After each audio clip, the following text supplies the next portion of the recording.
We're going to go get started with the breakfast, though, in just a moment. We'll come back to the polls. But right now, it's time for a little message from our sponsor, Old National Bank. How's the succession plan going? Smooth, thanks to you. Dad ran a pretty tight ship. And taught us to do the same. Best thing he did was bring Old National on board. I'm just glad I could be there for your dad, and now for you guys. There is so much I want to ask him right now, but I know that's not possible. He's playing 18 today. Yeah, he's teeing off right now, actually. Boom. Old National Wealth Management, where relationships and results matter. Old National. Get old. Thank you, Old National Bank, for sponsoring and also for golf humor on this cold and dreary morning. But here in the Metropolitan Ballroom, it's nice and warm and filled with the energy of good leadership.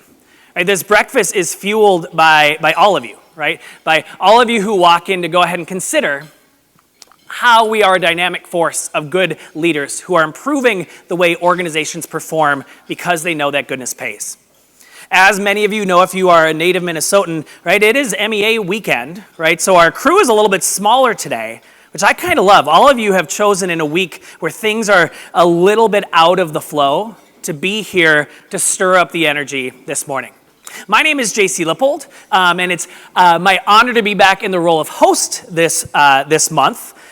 Julie, who hosted last month, will be back next month. Kevin, who wasn't here because he was out doing the work of good leadership last month, is back again. Right? Everything that we do in this space has mindfulness, has intention to go ahead and bring us back to this idea. So if this is your first time at the Good Leadership Breakfast, what are we going to do today? Well, we're going to take some time, like we've already said, to engage in some polling, right? To pull some information as to how we really see that goodness pays in this world. We'll move through an exercise called the 7 Fs. Paul will introduce us to our guest today, Mai-Anh Tran. And then you'll get to do some workshopping into how your team performs. Kevin will lead us through that. Our favorite thing to do here at the Good Leadership Breakfast is to take the energy in this room and put it out in the world. So we'll engage in a little collecting and distributing of donations with a bucket of goodwill. And then we'll get ready to head out back into the world as we consider if we are ready to radiate goodness today. What a wonderful, wonderful way to start off the end of a week and to look forward. So, I would love at this time to introduce the president of Good Leadership, Kevin Sensenig, who's going to lead us to our polls. Let's hear it for Kevin, y'all. Hey! Thank you. Well, great to see you again, JC. Thank you for that. Good to see everyone and be back again this month. I always look forward to our time together at the Good Leadership Breakfast. So, at Good Leadership, we are building an organizational effectiveness firm really focused around this idea that goodness pays. And so we work with executives to build those better results faster and easier through the coaching program processes that we offer to build alignment and the leadership development programs that we have that really expand that capacity within organizations. And so we enjoy that work and really enjoy engaging people in those types of conversations. You know, our vision as a firm is that this idea of goodness outlives us. And we want all of our clients not only exceeding in the marketplace, but also being soundly rooted in that belief that goodness pays as they move forward. And so that's a key part, again, of what we'll do throughout the day today.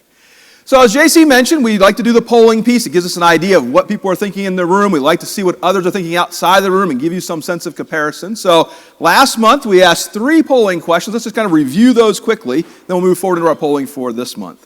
So last time we asked this first question, the highest performing teams are most dependent on whom? And those outside of the room, those we collected data from ahead of time, kind of lean towards the idea it takes a really strong leader. The leader's going to make that work. Whereas in the room, all of you, with that idea of goodness in mind, said, no, it's about the team members. Predominantly, you said it's about our team members. And I think that's a really healthy difference to recognize, but also for you as you leave today to realize that as much as you will be inspired by the idea of goodness and believing in collaboration in teams, others around you may not hold that same belief. So how do you begin to help them understand that, believe that with you, and engage in that in a very positive way? I think that's really relevant how we end up with these results, because the second question we asked last month was around this idea of what best describes your leadership style. Remember, we talked about the epoxy theory. It's the idea you take structural and relational elements, so structural integrity and relational capital to really build strength in the team. And outside the room, it's kind of split almost 50-50, but a little more heavy on the structural side. In the room, everyone said, we are predominantly relational.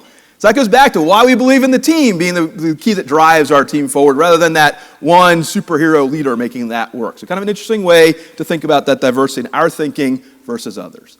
And the third question we asked about was, to what extent are managers in your organization using the same teaming model? We believe in the value of that consistency for managers that helps people know where they fit, why they matter, and how they contribute. And interestingly enough, outside the room, a lot of people felt that they had a team model of some type. Here, not so much, and I think that goes back to the last poll. We are very relational in nature in this room, and so we kind of make the assumption our team will succeed by the power of those relationships and that connectivity we have. And we're going to encourage you to start thinking about how do we leverage that relational capital, but add some structural elements that really allow us to get the best out of those relationships. And so we'll talk more about that structural relational connection as we go through today. So just some thoughts about our time last month. So let's move forward then today. Go ahead, if you pull out your phone again and go back to our polling piece. You can use, again, the QR code on the screen or on the table, or use the web address there. And just respond to this question: what drives the best results in your team? So we have a little data collection music while you're doing that, and then we'll move back into some conversation around it. Benny, please.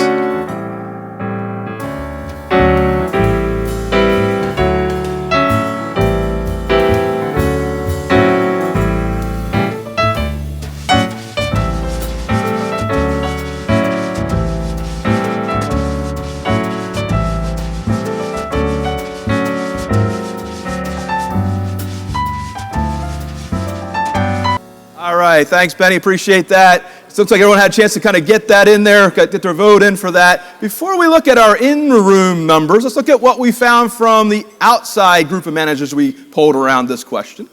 And a high percentage of them said it was about the knowledge from a team member or about the energy from a strong leader. So like 68% of those outside the room are saying our team has the most success by, that superhero power, that superhuman effort. Someone has the big idea. Some leader has all the charismatic energy to make it work. Let's see what that looks like inside the room. And so, I'll go back 1 second. If we could put up the poll numbers from our poll here. So we said it's collaboration within the team. Are you surprised? It goes back to what we just said last month to this month. So again, nice to see that within the room, we believe in the power of the team, that relational element, that connectivity, and the team driving those results, not waiting for that one person to come along and have to give us that big answer or that big reveal as we go forward. So again, we're in the right mind space today to think about this element of how we build the structural relational connection in our teams. We'll talk more about how we leverage that as we go forward. So let's go to our second poll question today. What do you believe gets in the way of team high performance the most? So what gets in the way of high team performance in the teams in which you work? And so if you're in an intact team, that's great. If you work with an ad hoc team, that's fine. If you're a solopreneur, an individual coach, think about some of the coaching teams maybe you work with in responding to the items. So what do you believe gets in the way of high performing teams the most? Yeah, please.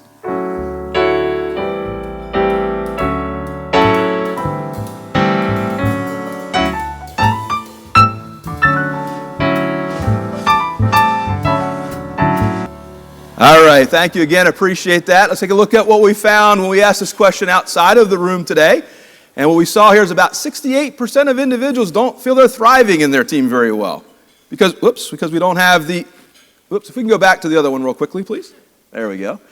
Because again, we either don't have that sense that we are helping one another succeed, or we have unclear roles and responsibilities. It's really hard to thrive. We don't have that sense of connection within the team. Now let's go ahead and look at what we found in the room. And we'll bring that piece up from our slides from the responses. Kevin's on the screen. That's it. There it is. All right. So what do you believe gets in the way most? And here we think it's unclear roles and responsibilities. So coming back a little bit to what we found from the outside data, when we're unclear where we fit, why we matter, and how we make a difference in the team, it's really hard for us to contribute at a high level. So let's be thinking about that today. How do we use this idea of healthy tension we'll talk about throughout our conversation this morning to really build that sense of clarity so people can feel they're contributing at the highest possible level. So again, good to get some input this morning. We'll come back, we'll do one more poll a little bit later on before we do our workshop, kind of bring those all together in our discussion.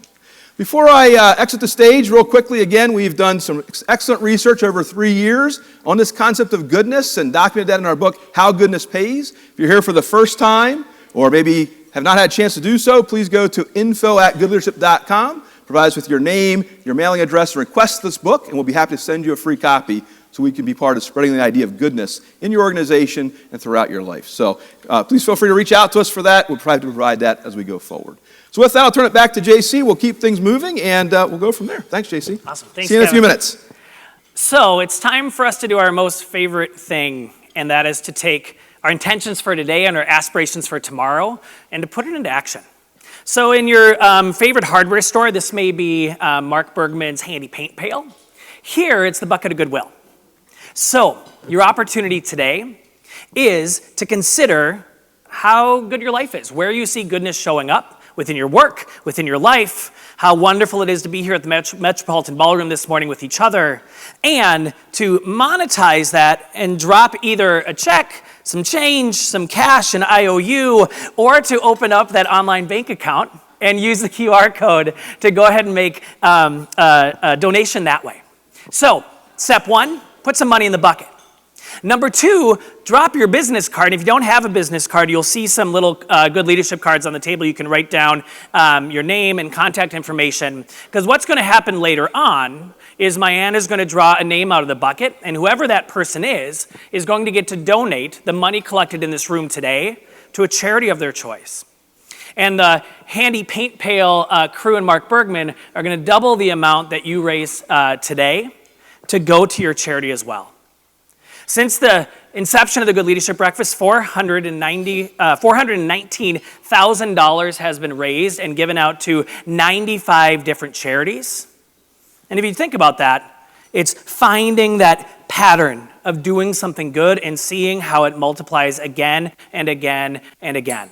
So right now, we'll give you about 2 minutes to make a donation in the bucket, drop your business card as Benny and crew play. Talk amongst the table on who you would give that money to if you win the bucket of goodwill today. Benny?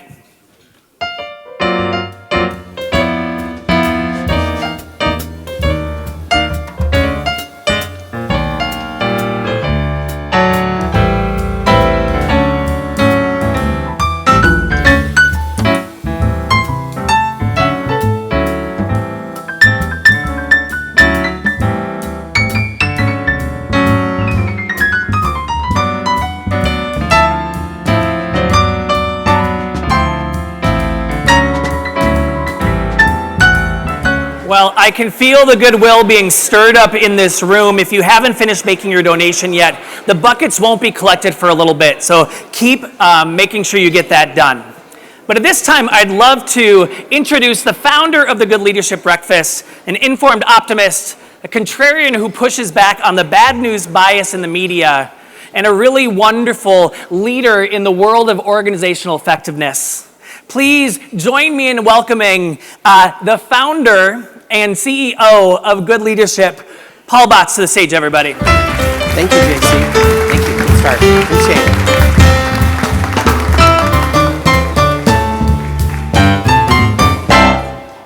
Beautiful day in October. October is always special, and we anybody that does professional services for a living, we think of the Tuesday after Labor Day as actually New Year's.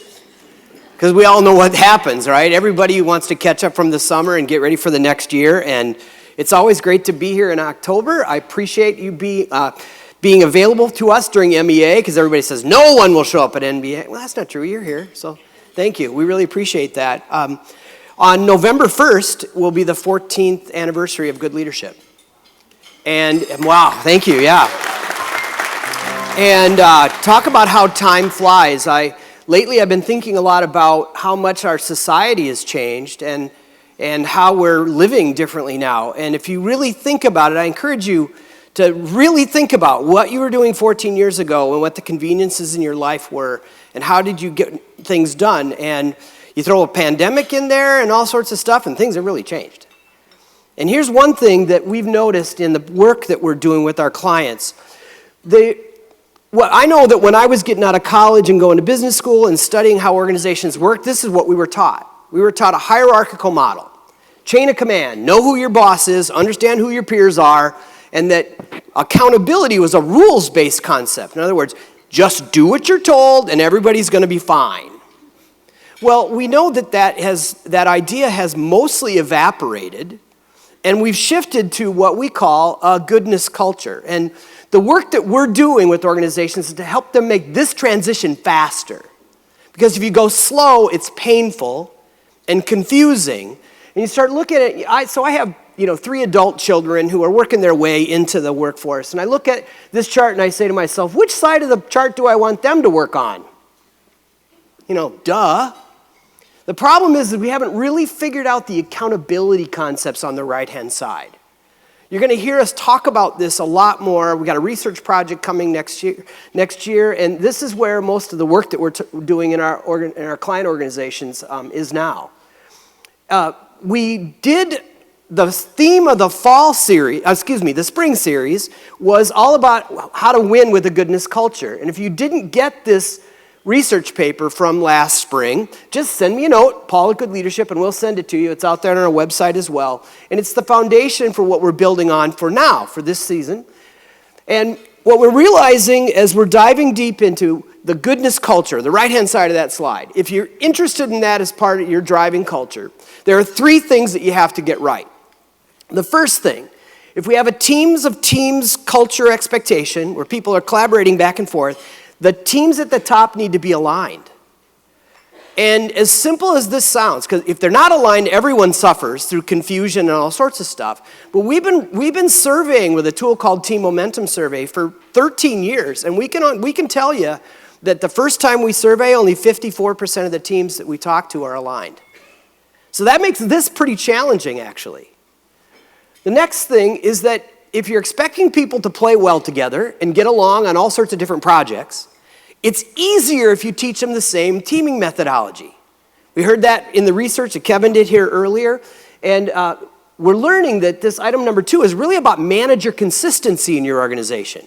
If your managers are consistent about how they go about getting things done, your organization will perform better.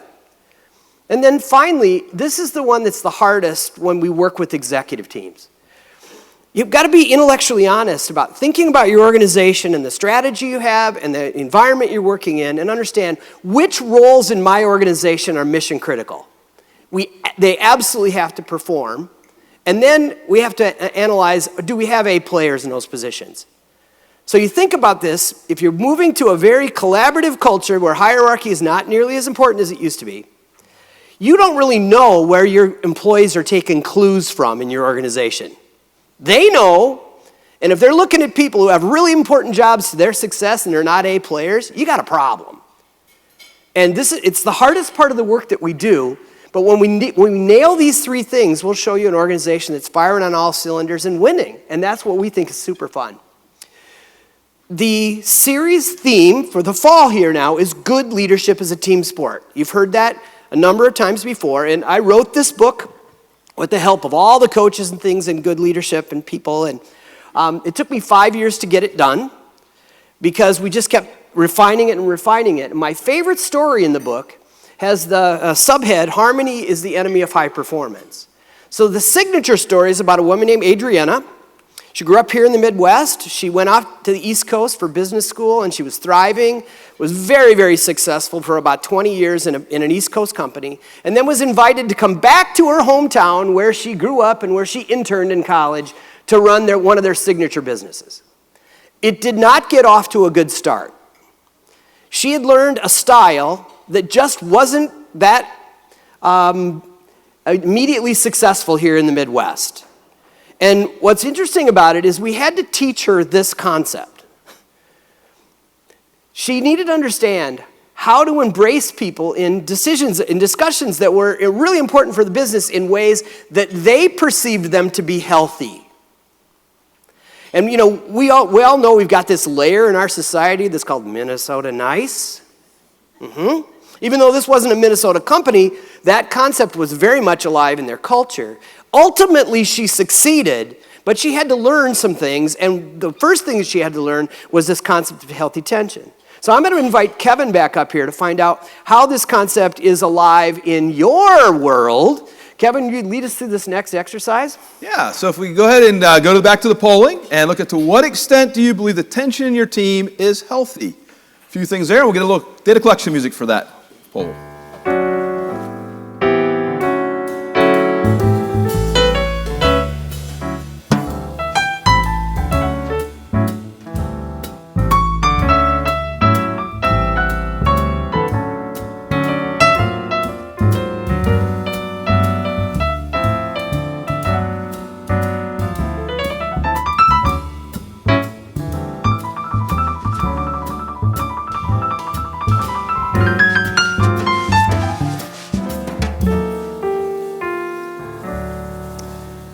Thank you, Benny and Ben. Appreciate that. So we're going to take a look at what we think, where we think that healthy tension is in our team. And so, interestingly enough, a lot of us at that top, somewhat healthy, which is good to hear. So sometimes it drives us results may not always be the best for our team members. So we need to think today as we work through our conversation and hear from our speaker and hear from our fellow table mates in our workshop section, how do we make that stronger and more healthy as we go along? I thought we might see more on that avoid, being that Minnesota nice thing we talked about. So I don't know if we're fully honest here, but it's okay. We'll live with it. So thanks, Paul. Yeah, thank you. I'm literally coaching someone right now that when we first started the conversation, we talked about tension. He literally said to me, he said, we don't have tension in this organization, we just don't allow it.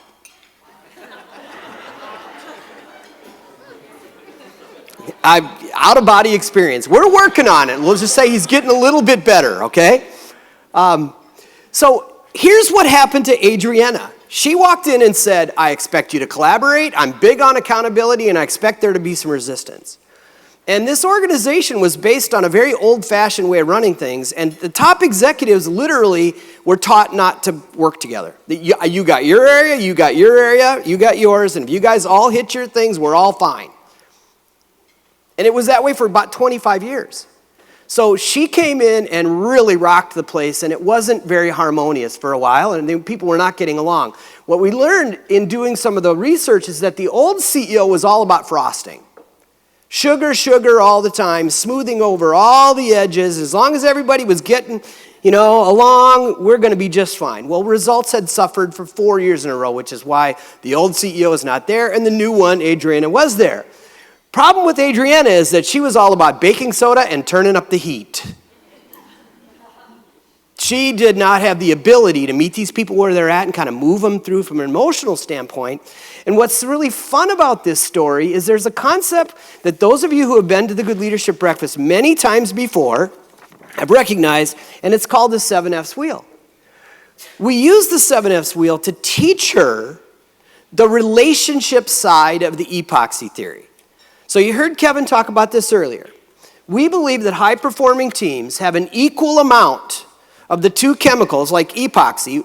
Neither one does anything by themselves, but you put them together 50-50 and it forms a really, really strong bond. So we've labeled the relationship side relational capital and then structural integrity. The old CEO was all about happy relationships. The new one was all about turning up the heat for accountability. So she had to learn how to connect with people, and even though they were all really good friends, they knew nothing about what was really going on in each other's lives until they did this. So now I'm going to ask you to engage in a 7F's wheel now. If this is your first time, I'll walk you through it. If you've done it many times before, you can just rush ahead if you want to. So the 7F's are faith, family, finances, fitness, friends, fun, and future. They're listed alphabetically because any other way would be political. So here we are. Each concept is represented by a spoke on the wheel. All I'm going to ask you to do is to rate your own satisfaction with each one of these concepts, with 1 in the middle means it couldn't be any worse for me right now, and 10 means it couldn't be any better. So please circle the number on faith that best represents how satisfied you are with your spiritual life. On family, how satisfied are you with the loved ones who share a common sense of home? Finances, it's not about how much you have in your pocket or your portfolio. It's how satisfied are you with how your money funds your priorities. Fitness, how satisfied are you with the health of your body? Friends, how satisfied are you with the people who share your joys and disappointments? Fun, how satisfied are you with the part of your life that's playful and joyful? And then finally, future, how satisfied are you with the hope that you have for yourself and others? Then when you've done that, you can do the kindergarten exercise and connect the dots. And as you do that, you will start to see the shape of your 7F's wheel come alive. And the coaching question that goes along with that exercise is, will your 7F's wheel roll?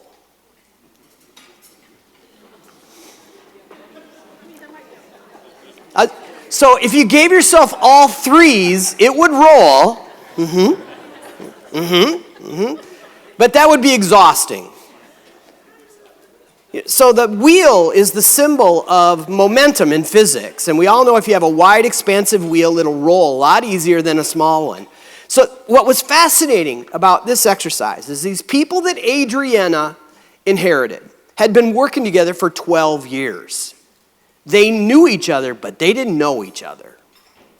And when they started realizing that they had some of the similar struggles and similar triumphs and joys in their lives, then they were able to get down and have a leveling conversation about how things are really going and what they really need to expect from each other.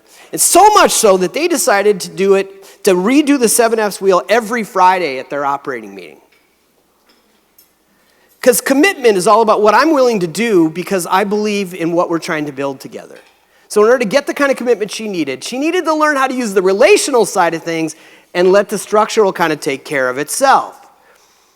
So I want to go back to this. I'm grateful to our friends at Irish Titan. My friend Darren Lynch, he and I have known each other for a long, long time. They've been a part of the Good Leadership Breakfast forever, and they use this concept in their culture. Darren's going to be with us next month in November to talk about how they do that, but Darren Lynch at Irish Titan is a sponsor of the 7F's wheel this year, and we're grateful for that. So now the moment you've all been waiting for, we've advertised a conversation with Mai-Anh Tran. She's here today, and I'm going to tell you a little bit about her before we get there. On the professional side, I wish this picture was bigger so everybody could really, really appreciate this. I'm sure she's happy about that. She started her career in front of the camera as a news and weather reporter. And as many people do, that's kind of a young person's industry, she found a career in public relations and nonprofits that would made it easier for her to raise her daughters. And then she's had many, many high leverage roles in her career, all focused lately on philanthropy, and it's just a joy to listen to her talk about what she does for a living. Personally, she's got two really dynamic daughters. One of them is an outstanding soccer player. We're going to ask her about that here in just a second. And she described her life as pushing the limits and breaking through ceilings. So you get somebody who's going to describe their lives that way, don't you want to hear from them? Please join me in welcoming Mai-Anh Tran.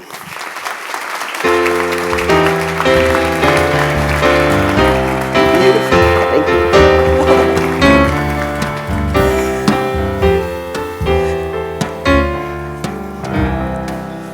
We did not call each other on the outfits, okay? But I did coordinate this because of you. Yeah, I know. Starting with the shoes. Yeah, and I always wear the orange in October, so that's predictable. So. You look very October. So thank you so much for being here. We've been talking about teaming. We believe good leadership is a plural concept. And so when you hear us say the concept of good leadership is a team sport, what comes to mind for you? I was thinking a lot about this question because you can take it a lot of different ways. But to the conversation that I wanted to have with everyone today is that, as you shared previous to me coming on the stage, leadership has evolved, and there have been some obviously some circumstances that have changed the way that leadership looks and the way that we have had to perform. I, like you, grew up, I'm going to date myself, and I haven't said this very often. I'm comfortable saying this now, but I turned 50 this year. Yeah, I had a hard time with that, though. Such a youngster. I had a hard time at 40, so 50 was really hard. But, when I was growing up, same scenario as you, butts in seats, work hard, do what you're told, follow the rules. And the way that I feel like I've evolved over the last 20 years, and more specifically, I would say the last 3 or 4 years since the pandemic, is that we have to be really open and mindful about who we are as leaders and who we're serving on our teams and who we're serving with.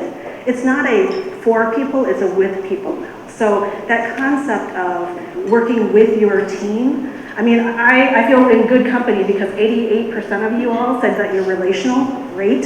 We're gonna really gel. For the others, I hope we can come along on that journey together. Structure is not bad, but I'm truly more of a relational leader than I am anything else. The other thing I wanted to share is that gone are the days of top-down management. And we've always looked at kind of financial capital and overlooked human capital. And I think that human capital is one of the most important things that you can have on your team. You don't have to have the top performers, but you have to have people who have heart and mind and want to be a part of a team and want to perform and want to be at their best. And what that looks like is they have to have the right coaching and mentoring and support and resources, right? Yep, well, that's a really good start. Thank you. Where did you grow up and how did you grow up? I'm really curious about it. Yeah, so my family immigrated to the United States when I was 2. So I have a family of 4 children and my mom and dad. My dad, I get really emotional when I talk about him because he's an amazing individual. So my dad grew up in a pretty prominent family in Vietnam and very educated. Knew 4 languages, and so during the war he was a translator for the U.S. Embassy and the military. And so at the fall of the war, they said, you have to get your family out of here. They're either going to imprison you or they're going to kill you or both. And so we used the resources and the capital that we had to be able to get out to the Navy waters in the South China Sea where the Navy could rescue my family. And we were taken to a refugee camp in Guam, and that's where my family lived for a year before we were brought over by Lutheran Social Services to a very, very small town of Mason, Michigan. I don't know if anybody here is from Michigan. Mason's about this small, right outside of East Lansing and Lansing. So that's where I grew up, and I went to Michigan State, lived there until I graduated, and then I moved to Minnesota. And this has been home for me. I've lived here longer than I've lived anywhere else, so Minnesota is home. The way that I grew up, my dad taught, work hard, do better, and then, we could give you, and most importantly, when you can, give back.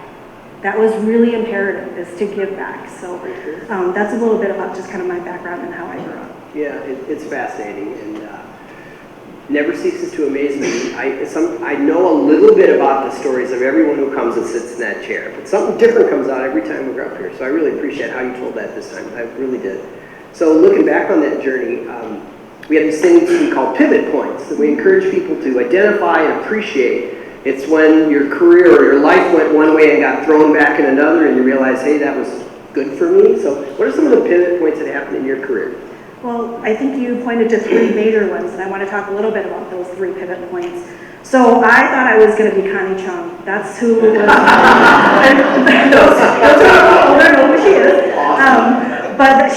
That was what I aspired to, and everybody's like, oh, you're going to be the next Connie Chung, because I'm Asian. And so that's what I aspired to, and I worked really hard. We had sponsors when we were in Michigan, and one of them for the TV station in Lansing. And so I remember him taking my family through the studio, and I was like fascinated by the lights, and so I wanted to be a journalist. And so I went to school to be a journalist. I worked in television news as an anchor and a weather news reporter and anchor, and then weather anchor as well.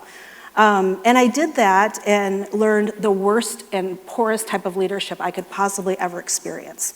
I had news directors who were, looking back at it, downright awful, because they would sit on these perches and they would barely celebrate your wins, and then they would just rip you to pieces at the slightest bit of, a hiccup here or a hiccup there. And some of you may know this name, Sage Steele. She's had some bumps in the road here at ESPN lately, but Sage and I served at a TV station, that was my last no, it wasn't my last TV station, but a TV station in South Bend together. And we were the 2 youngest reporters and people of color on the team. And she and I used to lament. We lived in the same complex, we worked out together, we had the same shift, but we would lament all the time about how we were treated differently through the structure of our leadership.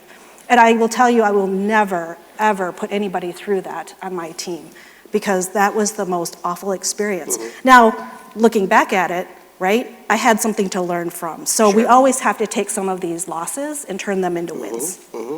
So you got out So of I got journalism. that. You got out Right. of journalism because you wanted to raise a family. So talk Yeah. about that transition, please. So, you know, it's not a career that's really conducive to having a family if you want to go to the highest level. And I was fortunate enough at that time that I was one of the very few Asian weather anchors on the air. And I had the news director at WGN look at my tape and she said, you can go as far as you want to go. You can work at the Weather Channel. You can go to LA, wherever you want to go. Get your meteorology degree and go there. And I thought, that sounds great, except for the fact that right now I'm chasing ambulances and I'm shoving microphones in faces of families who are losing their loved ones through a shooting. And I thought, this is not what I signed up for. I wanted to do good journalism, and this is not good journalism. And so I knew I also wanted to have a family. That was really important to me. And so I had to make a really tough decision when my husband at the time got a job. He was running a film production company in Duluth. I had to make a decision if I wanted to stay in the market and work in TV, or if I wanted to pivot and do something different. And I came back to the thing that my dad said, which was do good. So I wanted to work for a nonprofit and I wanted to do something good. And so I ended up working for the YMCA there in public relations. So that was pivot number 2.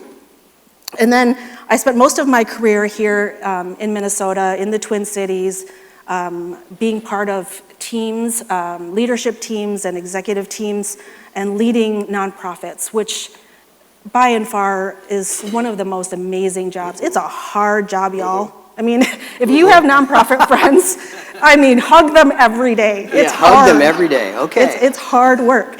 But I learned a lot of great lessons through that. I had what I would say more than the usual number of mentors, because I had so many people who looked at me and said, you're young, you're bright, and we want you to succeed. So some I sought out, but many were just there for me to say, you know what, here's what you need to do. Here's how you have to this is how you have to operate to break some of these ceilings. I wanted to do one thing before we move on. Go ahead. I wanted to say that I am grateful for this table right here. These are the folks who showed up for me today, with the exception of a few who populated in the back here, Rhea back there. But I wanted to say something about this group right here. This right here is the dream team. If you are looking for leadership, I mean, you couldn't have a better table right here. I mean, everybody knows, most of this room knows Tony Sane, right? He's done a few things. Former speaker He's broken here, a couple yeah. of ceilings. He's spoken here.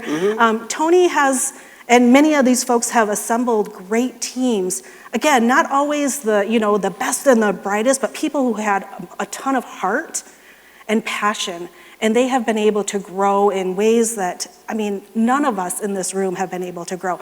Tony was given, and I can say this because I used to be his executive director, he was given, the city came to him and said, hey, do you want this dilapidated building on the east side of St. Paul?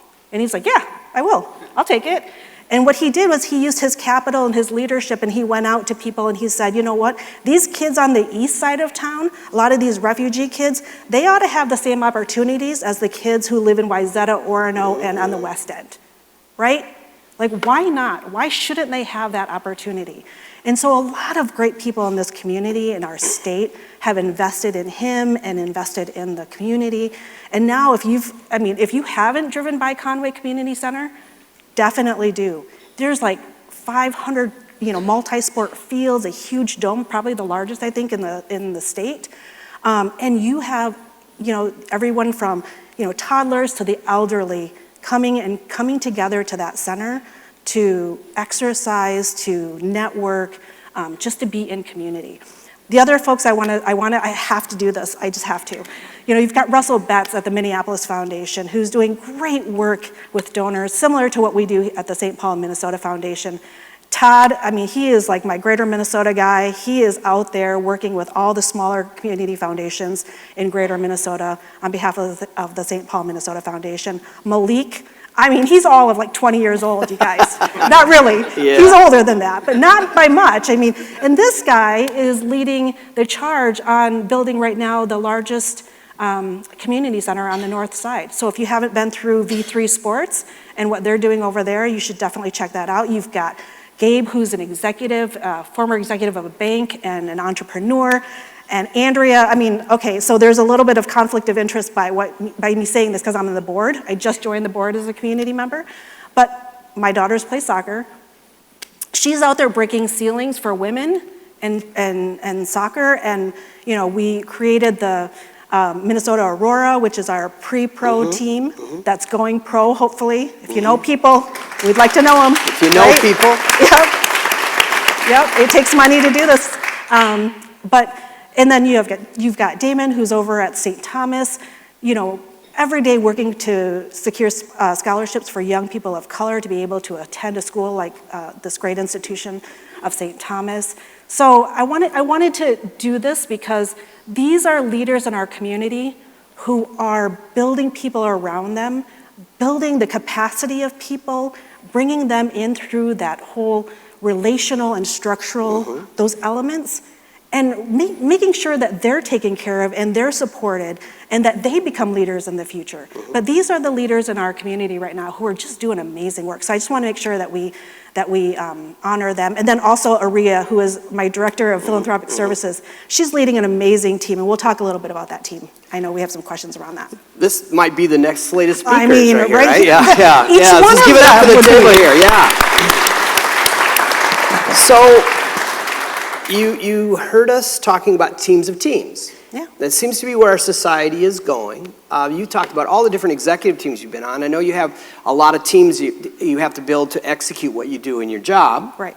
So when you hear the concept of teams, how do you think about that? And how do you keep that concept alive in your work? Okay, I'm not saying this because my director of HR is here, but I will say that I have never worked for a better organization than the St. Paul, Minnesota Foundation. And the reason I say that is because we have built a culture.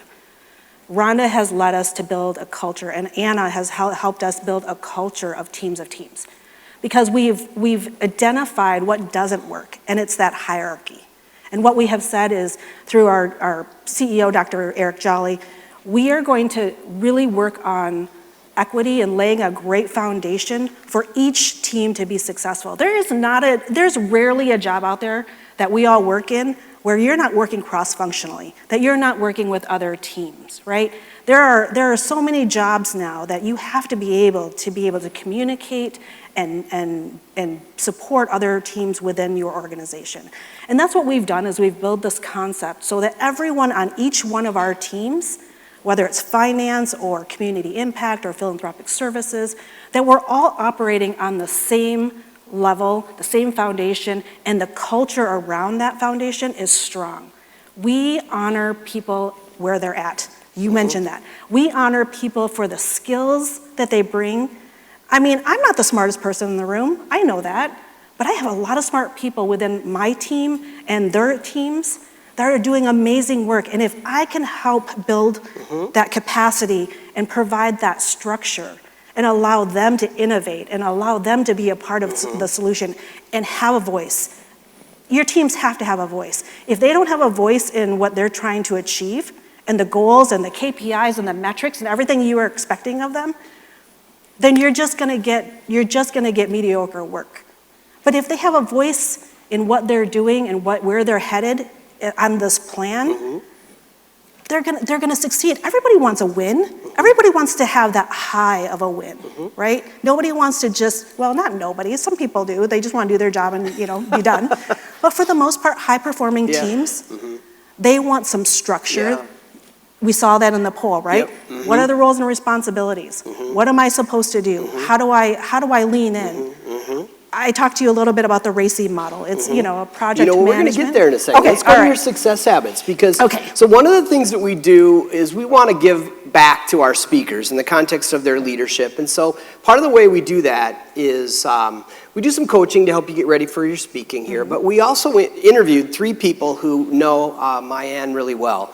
And we identified these 3 success habits. And so let's start with the first one. And a success habit, the way we think about it, can we go to the screen, please?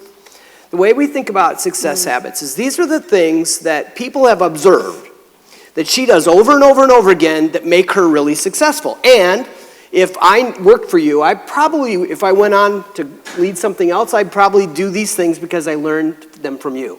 Practical things. So the first thing is, this is a very relational concept here. Yes. Everyone is recognized, valued, and heard. And you and I in this interview process earlier were talking about how you're very, very relational, how you go about things, and you've had to learn to be structural to be successful. Right. So will you tell us, why do you think this is important? It's kind of a duh, right? But then also, how do you do it? Yeah, I mean, I just shared a little bit about it. I shared who, came to support me today and these amazing leaders. But the way that, I'll give an example of how I've done that. So when I was hired to the Philanthropic Services team, my senior vice president, Jeremy Wells, amazing, smart individual, right? So I get into my first few meetings and I'm listening to the team meeting and I'm thinking, I don't know what anybody does or what they're working on, or there's no successes here or wins that I'm hearing about. So I pulled him aside and I said, hey, if I'm gonna help support the team and help you lead this team, can I do something? And he's like, sure, what do you wanna do? I said, I wanna start off our meetings with, let's celebrate the successes of our teams. What are we doing? What are some of our wins? Let's talk about, like, are your kids well? Did your husband get a promotion? I mean, whatever you want to share, let's get to know each other a little bit, because we had these teams that were just very high performing people and everybody just started getting into business. And I was like, I like that, but I really want to know about you. So I said, can I do that? And he's like, sure, why not? So we started every team meeting with just, what's going on in your life? What are some of these, personal and professional successes or challenges that we can all just talk about? So that's just one tangible, idea. It sets the stage for a really good team meeting. Well, that's almost identical to what Adriana did to learn how to bring out the best in that team. She had to demonstrate that she actually would listen to the answer. Right. So the second success habit then is that, strength and courage is something obviously you understand in many ways, in ways that I don't, based on how you grew up. So in your world, that means speaking up. So why is that so important? And how do you go about encouraging it? I'm the youngest of 4 children. So if you're the youngest child, you know that you just need to speak up when you need to speak up. So that's not been a problem for me. But what I like to share with my team members is, your voices do matter. And if I'm not hearing your voice and we're making decisions for the team, then we're not making good decisions. Because we need to hear people speak up about what are some of the challenges within the context of the goals that we're trying to deliver on.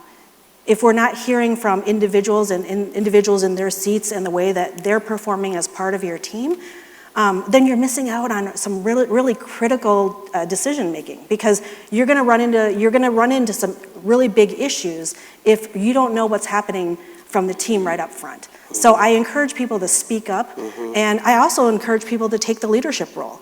So when I think about this RACI model, right? This project management tool to say who's responsible, who's accountable, who's consulted, and who's informed. That goes a long way, even if it's a small project, because everybody's in their lanes and they know how they're contributing to this bigger goal. So, not only do we want them to speak up, we also want them to take those leadership roles. I don't have to lead everything. I shouldn't lead everything, right? So I shouldn't be responsible for everything if I'm not the right person for that. And the clarity from the RACI model makes it easier to do that. Correct. For sure. And it's also, it reminds me of a concept that on the right hand, when we were first rolling out the transition from the traditional culture to the collaborative culture, someone told us that in a collaborative culture, all news is good news. And so you need to share it. Whether you think I'm going to think it's good or not, it's information that we all need to thrive together. So let's look at the last one then. And this one is a structural concept. You use process to keep people focused on the right goals. So how do you do that? Why is that important, and how do you do it? Well, because if we're on a road, if we're on a journey together, and there are 2 paths to this journey, right?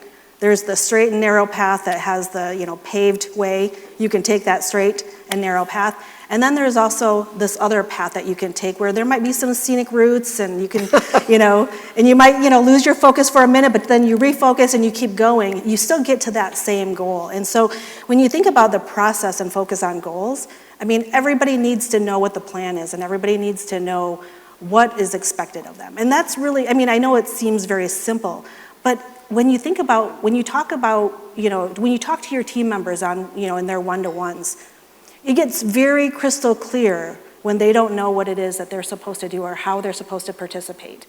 And so process is really important. That structural element is extremely important because I'm on the Myers-Briggs, I'm an ENTP. Anybody else here an ENTP? 2% of women are ENTPs. And that means that I am all over the place. I don't love rules. I hate rules. I mean, I like to take this beaten path and that one, and then I might get back on, on track.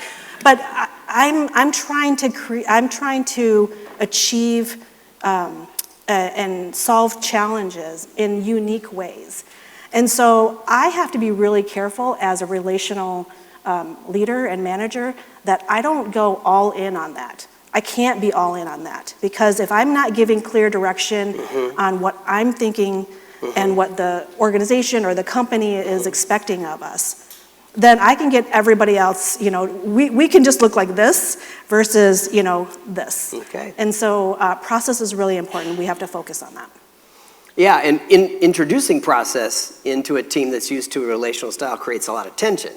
Correct. Yeah, and I'm going to have Kevin come back up here and start us with our workshop today, and it's really focused on one of our ideas, and that is the healthy tension idea. So Kevin, go ahead and take it away. Good. Excellent, thank you.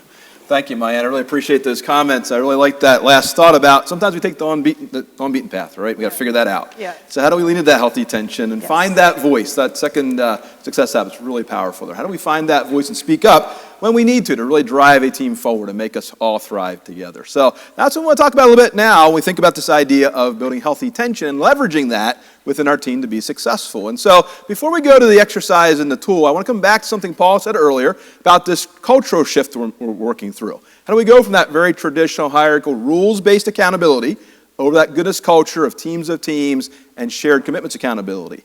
And as he talked about it earlier, I was thinking, and I'm going to put it in here, is that traditional culture is all built to get what we think is harmony. Everyone knows what they're doing, everyone follows the rules, everyone must really like what's happening. Now, we all know underneath the surface there's a lot of discontent and arguing and frustration and things bubble up, but for the most part, the traditional culture is built so we have harmony. When we make that shift to the goodness culture, we have to really embrace the healthy tension part, because how do we negotiate shared commitments without finding that voice and sharing different opinions? And so let's think about that idea of how we embrace healthy tension, so move away from harmony to that sense of healthy tension so we can have high performance, and not let things just fester. So think about this. You might say, well, I don't know if we have good tension or not in our team. Think about what you might hear from your team members. Are they saying things like, well, it's going to be okay, we'll just wait it out, maybe we'll get there eventually, or, you know what, I think hopefully things will get better as we go along. If you're hearing that kind of almost acquiescence, almost that sense of, really can't do much about it, I'll just wait it out, that might be an indication that we're accepting harmony rather than driving into healthy tension that moves our team forward. So how do we create that sense of healthy tension? It starts with this basic belief that we value one another both personally and professionally. Because I value you so much on the team, personally and professionally, I'm willing to have those difficult conversations. I'm willing to lean into the difficult things to make us both better. And so we kind of refer to that as extending nagging rights with zero cost to candor to one another. Can I allow you to challenge me and bring up things that aren't working and things maybe I'm doing that are not helping you be successful? And do I accept that and thank you and work to get better and not hold it against you? So that zero cost to candor part. So we're going to come back and talk about those elements a little bit as we move forward. So on your table you have the healthy tension chart. If you go ahead and pull that out now, we'll work through that a little bit. This is going to be a little bit of a different exercise. This is a structural way to think about the relational capital within our team. And so again, we say it's important we have both parts of the epoxy theory and model in place. We have to think about both of them together. And so in a moment, I'm going to give you just a little bit of quiet thinking right time. We're going to play some good thinking music here in just a few moments. And I'll give you about 3 or 4 minutes to fill this in to yourself. And then we'll have some discussion at the table, not about who you've written on this page. So please be completely honest. We're not going to ask you to share individual names from and relationships within the model. We want you to do some analysis first. And then we'll have a broader conversation around what we learned from that analysis that we're doing. So the way the healthy tension chart works is pretty straightforward. On the left-hand column there, think about a team that you're working in. It might be your intact team, a team you're leading, might be a team you serve on. Again, if you're a solopreneur here or an individual coach, think about a team you're working with potentially, or a not-for-profit group you're involved with. Put the names of those team members down the left-hand column. Put 4 or 5, 6 team members' names on that left-hand column. And then carry those exact same names to the top row across the top. So you have the same names as team member 1 is the same on both the top and the side. So you have your team members across the top and down the side. Once you have those names listed there, then start to do that little analysis. Use that 5-point scale in the model and think about where within those relationships, so between team member 1 and team member 2 in that box, how would I rate and think about their level of healthy tension? Is it a 5? It's healthy. They're leaning into the tough conversations. They're moving things forward. They care about one another personally and professionally. Or is it something less than that? Is it maybe a 3 or a 4? Or are there situations where it might be a 1 or a 2, and it's really impacting negatively their ability to serve one another? So let's come back and play a little bit of quiet think and write music. Take some time to put that together. We'll bring you back in for some discussion in a moment. Benny, please.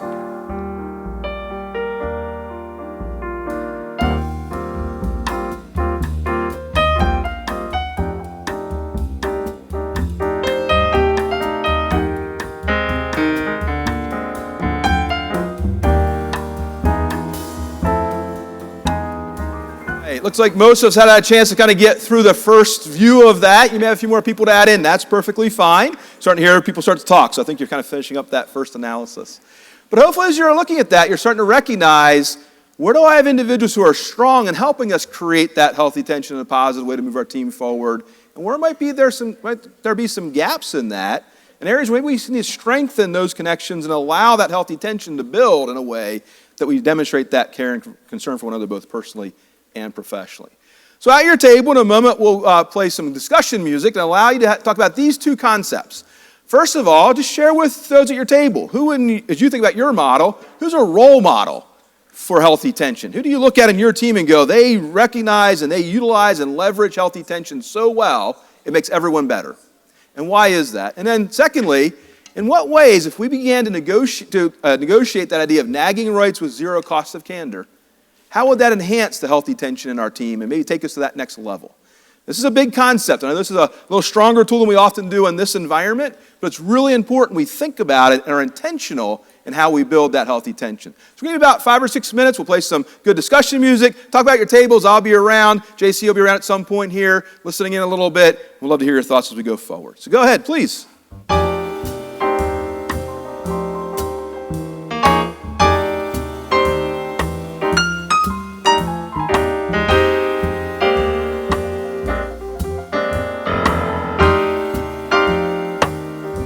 All right, thank you, band. Great music to help us think and talk and work together, and loved hearing the energy and discussion around the room. Heard a couple of things as I walked through the crowd and just heard you discussing things at your table I want to kind of highlight in this, and then we'll go and wrap things up today as we move forward. So one of the things that I heard a lot of people talking about is this is kind of a cool concept of getting that sense of healthy tension there, but how do we begin to create that energy for this type of change? Because our organization's been here a while. We're not sure we're ready for that. And so a couple of thoughts around that is why is really critical to what we're changing for anything. So as Paul always talks about, let's make sure we have realism before positivity. So let's be realistic about where we're at in this journey and how we can move this forward well together. And secondly, I'll encourage you to think about it a little differently. Rather than trying to manage this change to healthy tension, let's lead that change to healthy tension. So let's go with that why and how and what we can do to make it work, rather than trying to put together the plan and have it kind of manage all the details. That's very difficult for folks. They want to lean into this, work through it, so let's lead them in that energy and that effort, rather than trying to manage it into existence. And the third thing I think stood out was I heard some conversation around, well, if we bring the right person in, they will have that structural relational balance and they'll make it all work for us. And to go back to what we said earlier, we're relational in nature in this room. Let's make sure we're not looking for that one person to solve this. We're engaging and drawing the team in to build that sense of balancing the epoxy theory and then using healthy tension effectively as a team. So a couple of thoughts I would take away from what I heard you share and discuss at your table. This is a big concept. It's a challenging one to think about this chart. So a couple of last things I'd leave with you is, first time you do this exercise, you might be going, how am I going to use this as I go forward? Well, it takes some thoughtfulness to think about what is the reality of how I'm rating these relationships in the team. Is it really a 4 or 5, or is it really a 2 or a 3? And we have some work we need to engage in together to solve it. So have an honest assessment yourself. I would encourage you to having your team complete something of this nature. How do they see it? Are they seeing it the same as you are seeing it, or different than you're seeing it? And then where are the areas that you can make those shared commitments to strengthen and take that healthy tension one step further, piece by piece, until you find that sense of a 5, that we have healthy tension consistently in our team. So with that, I'm going to invite JC back onto the stage, and we'll go forward with kind of wrapping up a couple of key items, and then Paul come back and share some of that piece. I still have a couple of questions here yet to ask, so we'll go there next. Excellent, perfect. So we did the 7F's wheel. You've got some really fun news to share about your daughter that you can explain with the 7F's wheel. Yeah, so one of the things I was thinking about when I was thinking about leadership, this concept of leadership and teams of teams. So my daughter is 15, and she was able to play up with a U19 team this summer for club, and small little community club called the Blast. And what they teach at the Blast is that consistency. They deal with data and metrics, and where the kids are on the field, and when they lose the ball and things like that. So they actually track the kids through data, but they have a culture that is across the board with every coach the same, and they teach the same skills. And they said, believe us and trust us when we say that everybody develops differently, but if you continue through this process, you will see the kids who are going to shine, and they're going to all be consistent. And then the people who didn't believe in that theory, they left for different clubs, and they're still trying to figure out where they're going to end up. So this team that they brought together went to regionals, won against the top teams in the country, and then advanced to Orlando and won the National Cup against the top teams in the nation. Yeah, so fantastic. Yeah, so they got to play on ESPN. Now, here's the funny story. I think the last time that cup came back to Minnesota was 31 years ago. I know it was 31 years ago, but I think it was Tony Sane's team that did it. Yeah, so there you go. I texted him right away, and I said, hey, there's a new leader in town. Yeah. Her name's Izzy. Yeah, so satisfying all the 7Fs on that, except maybe not finances. This is not cheap to go to Orlando, right? No. Yeah, okay, so this is the question we've been asking every speaker for almost 10 years, and it's the simplest question. We want to know, how do you know for sure that goodness pays for you? Well, I can say that I've kept in very close contact with a lot of colleagues that I've worked with over the years. I've had some of those colleagues come and work with me at the foundation. I have some who continue to want to work with me at the foundation. So, I think that speaks volumes. Also, I think it's really important for all of us to be thinking, who are those people who are going to say your name in a room when you're not there? I know I have those people, and I value them very much. And those are the people who are going to always be in your corner, and you have to find those people to be your mentors and your coaches. And the last thing I will say is that I'm gracing this stage, so I must have done something right. There you go, absolutely. I would say that counts. Thank you very much. So yeah, give it up for Mai-Anh, and now we get to do the fun stuff. Come on, All JC. right. All right. Well, Mai-Anh, thank you for being here today. On behalf of Old National Bank, they have a gift of $1,000 honorarium for you to give to a charity of your choice. Yes. So, tell us about your charity, Raise the Bar. Oh, I'm so excited. Yes, so if anybody here is a Vikings fan, you might know who Anthony Barr is. He and his mom founded this organization called Raise the Bar. And it's a 2-gen economic mobility strategy. So we provide scholarships to single parents so that they can finish college and be able to advance their careers, and then also provide a great livelihood for their children. So really excited about the work that they're doing. It's operating here in Minnesota and also in California and LA. And we're doing a lot of wraparound services for these single parents. So a phenomenal organization. That's awesome. Thanks for being here, and $1,000 to Raise the Bar. And now, Mai-Anh will go ahead and choose the winner of today's $2,313.74. So you gave $1,156.87, doubled by Handy Paint Pail. So who's going to get to give that away today to a charity of their choice? Oh gosh, as a fundraiser, I'm loving this. Carly McHammer? Come on up, Carly! Carly!